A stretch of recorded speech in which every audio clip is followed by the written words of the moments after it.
and President of Youth for Human Rights International, distinguished youth and other delegates, honored guests, ladies and gentlemen, thank you for the invitation to participate in this, your 18th International Human Rights Summit under the theme Empower, Unite, Transform, Driving Change Through Human Rights Education. The human right is the moral technology of our age and every age. It is informed by what is divine and processed through human power and in the absence of that power. We are, as you have been for the past 2 decades, constantly at work about which tools and projects may be best to seize spaces for the reform of an unequal world. Global knowledge, staples of goods and services, and innovations seek impact, value, and relevance in an architecture that displaces most things in the world that are limited only to their local existence. There's tension between this state of things and our greatest human rights project across all dimensions of human existence, to safeguard human dignity at the center of the affairs of men. Moral persuasion is not enough. The only course of this mission, then, is that localized human rights aspirations must align with wider networks to produce global value as their standing power in a local, global world. I am endeared to a great line in an album entitled The Future. I owe my knowledge of it to my Canadian colleague, Ambassador Bob Ray. We now cite it around the UN campus. The line surfaces when we diplomats are considering the tensions between our ambitions and the challenges affecting international peace and security. The writer in the album says, "There are no perfect offerings. There is a crack in everything, and that's where the light gets in." You celebrate the Universal Declaration of Human Rights in this year's summit. The Declaration is one such light. It is essential in the character of our rules-based international order. But the force of human rights always weakens when the world withdraws from a character of interconnectedness. And this is our current landscape. Obstructed and competing visions of the international architecture that are compromising human and planetary integrity. I offer a modest caution. The emergence of digital and other capabilities that can accelerate innovations, together with the power of social media, gives us a state of affairs of communities insisting on their own realities and truths against verifiable evidence and truth in our discourse. And so human rights agendas cannot be its own victory within its communities. Advancements and disruptions now displace established and received understandings frequently, and with them adversely impact hard-won successes of international human rights law and international humanitarian law. UN Undersecretary General Antonio Guterres produced 11 policy briefs under his Our Common Agenda report to UN member states, the result of a call for new mechanisms for a fit-for-purpose multilateral system. Human rights agendas generate real, tangible gains in people's lives when oriented to missions rather than policy designations. I will offer a sketch of a moral advancement when it lacks the force of equitable gains. The aim is to make clear that the pragmatic constitution is necessary to secure gains that are relevant to the resilient sustainability of peoples and communities. The perspective I'm going to give you is my perspective and not that of my government or of CARICOM or SID states, but it relates to SIDS. For 3 decades, the SIDS community, after having been recognized by the United Nations as having a special and different development circumstance and vulnerabilities, sought decade after decade, for 3 decades, to figure out what formulation it could create that would produce resilient, sustainable prosperity. And every decade, we came to the conclusion, in my perspective, that we were repeating the very same reflections that we had made the decade before. And here's what happened in 2024.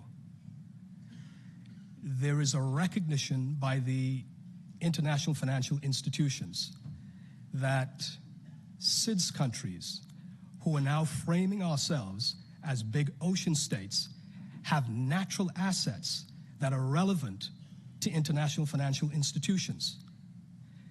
This did not exist for 3 decades in the deliberations we were making about how we would become resilient states. And so with the advent of carbon sequestration and the ability to explore the ocean seafloor for these assets, there is a relevance that SIDS states now have that we did not before now have.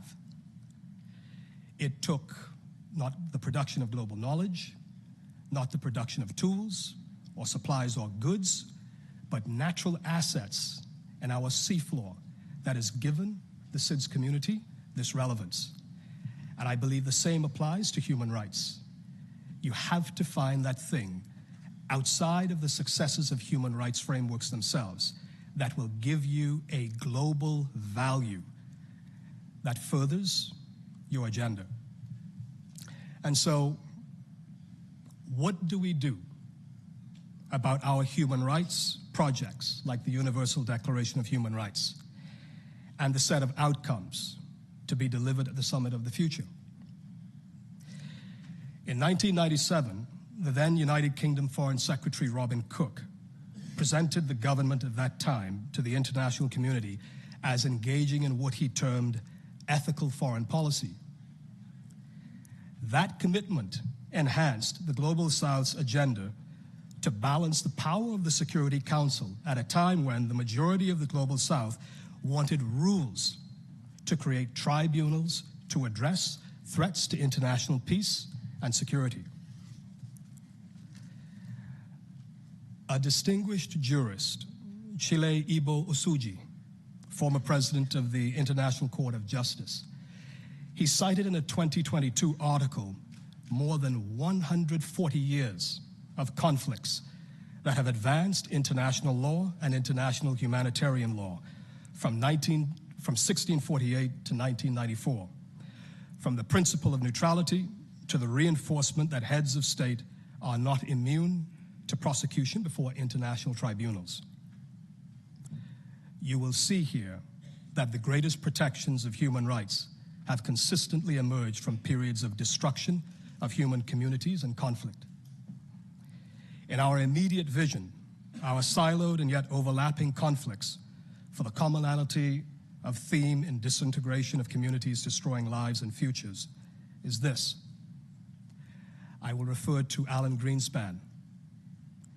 It was revealed in The Man Who Knew, a biography of Greenspan, former Federal Reserve Chairman of the United States, that Greenspan was of the view that self-annihilation was a constraint on human behavior. And he decided that he was wrong.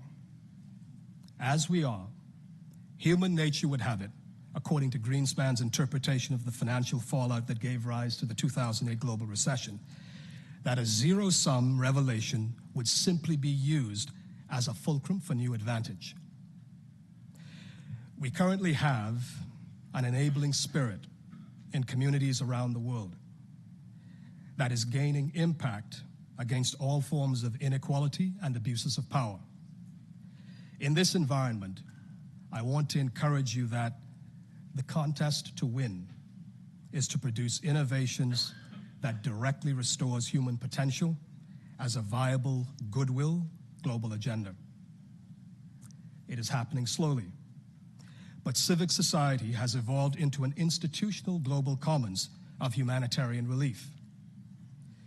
This work expands the franchise of the Universal Declaration of Human Rights as an ongoing project of affirming individual human dignity. We know these names: World Central Kitchen, created in response to the devastating 2010 earthquake in the Republic of Haiti; Doctors Without Borders and similar organizations give urgent medical assistance to communities in challenging circumstances. Digital and biomedical technologies are offering the ability to give mental and other health support to victims of trauma and distressed and vulnerable people in conflict, post-conflict, and displaced communities. And there are other reliefs offered in this evolving dimension of human rights engagement. New innovations are needed. Our projects will need scale, and remember what I said about SIDS. You will need relevant scale, the production of knowledge or tools or goods and services or an asset that is relevant to the international financial architecture and its framework. Our projects will need scale at the level of generating global value in knowledge, tools, goods and services, or that can cultivate in the engagement the value of a relevant international asset relevant to the international institutions. The one recurring consensus in this context is that there is no consensus on the past, which we see in our negotiations on the Summit of the Future documents. There is no agreement on the future, and contested approaches to the future are in front of us. Our work as agents of human rights is to have simultaneously both itinerant strategies and big sweeping approaches combined in any agenda. The reason I mention this is that the deliberations in the Security Council and elsewhere over tough issues usually comes down to one question: should we adopt a very modest, slow approach to our ambitions, or should we swing for the fences and seek something very ambitious? And it usually aligns on the side of what will least cause a breakdown in negotiations. This effort does not exclude my view of the need to support essential humanitarian relief agencies like UNRWA. In my own understanding of the world, picking no side, wherever innocent blood is shed, in that place you are standing on holy ground, irrespective of race, religion, or creed. There are too many communities and peoples impacted by violations of international law and international humanitarian law to limit here what should be actioned to address the loss of people's opportunities to realize their potential. Trust, solidarity, and development are all critical. But at the foundation of these elements is the value of fairness. Initiatives at the United Nations, like the creation of an ad hoc committee to frame a convention for international tax cooperation and terms for benefit sharing of ocean resources in the agreement on biodiversity beyond national jurisdictions, are but two prominent international instances of seeking fairness in the construct of who will enjoy the productivity of resources. Fairness is a fundamental backstop against the constant of self-interest. I would like to offer that alongside the work of teaching global youth how to engage the articles of the Universal Declaration of Human Rights, a grand strategy can be conceptualized. Conceptualized on what a Marshall Plan of fairness would be, and to expand the civic society global commons with interventions on communities that directly lift the potential for advancement of the disenfranchised wherever we find them, and when we serve them. Thank you.